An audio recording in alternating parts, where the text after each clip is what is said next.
King Charles has finally spoken out, and his words are sending tremors through Westminster's political landscape. His message isn't aimed at foreign powers, but squarely at the UK government itself. The monarch, traditionally reserved on politics, is now visibly alarmed by the country's trajectory under Labour's subtle but steady move toward closer ties with the European Union. Beneath the polished smiles and carefully orchestrated UK-EU summit optics, something far more troubling is unfolding, and the Crown is paying close attention. On May 19th, the UK will host its first summit with the EU since Brexit. While this event is touted as a chance to reset relations, it's anything but a reset. Instead, it signals a rollback, a quiet undoing of the Brexit vote, a betrayal of the 2016 mandate that the British people delivered with such clarity. King Charles sees it for what it is, a slow-motion surrender of national sovereignty. As Labour leader Keir Starmer and EU Commission President Ursula von der Leyen prepare to celebrate their cooperation in London, Buckingham Palace is preparing for the backlash.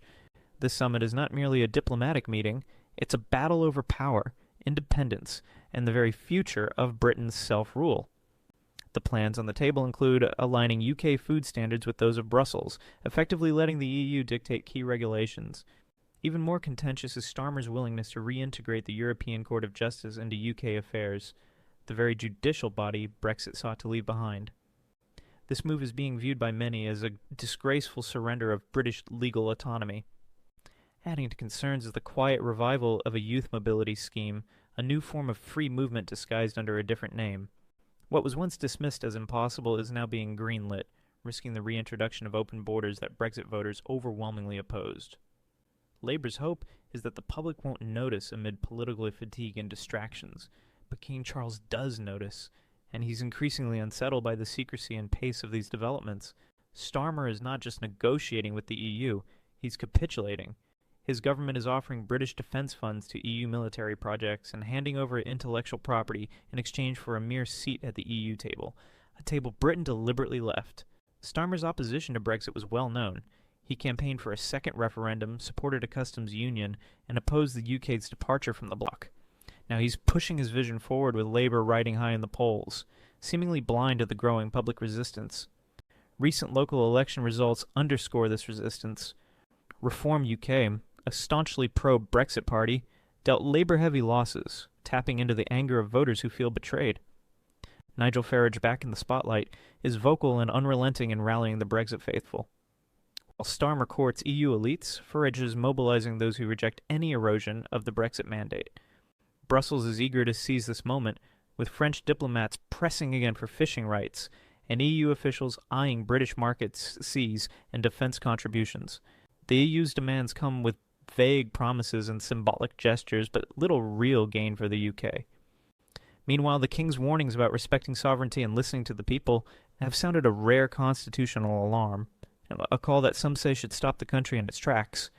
Yet Labour appears unmoved, willing to give away more than any previous government.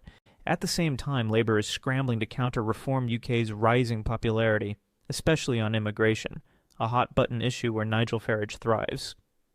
In response, Starmer has thrust Yvette into the spotlight with a so-called tough immigration plan.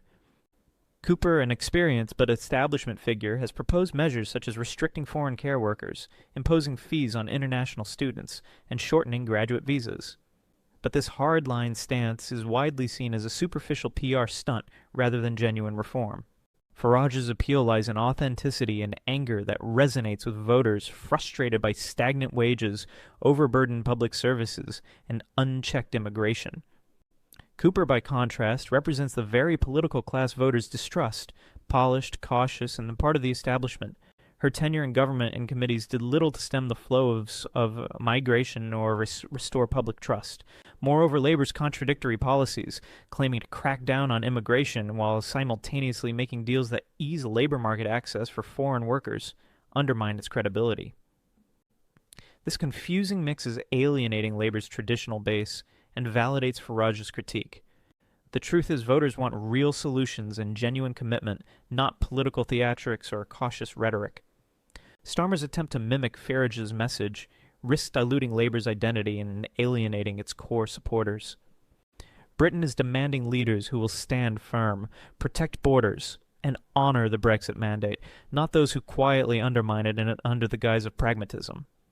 King Charles has made his position clear. The people are watching. The May 19th summit is more than a meeting. It's a defining moment for British sovereignty and democracy. Will the government respect the will of the people, or will it quietly hand Britain back to Brussels? The answer will shape the nation's future, and history will remember who stood firm and who surrendered.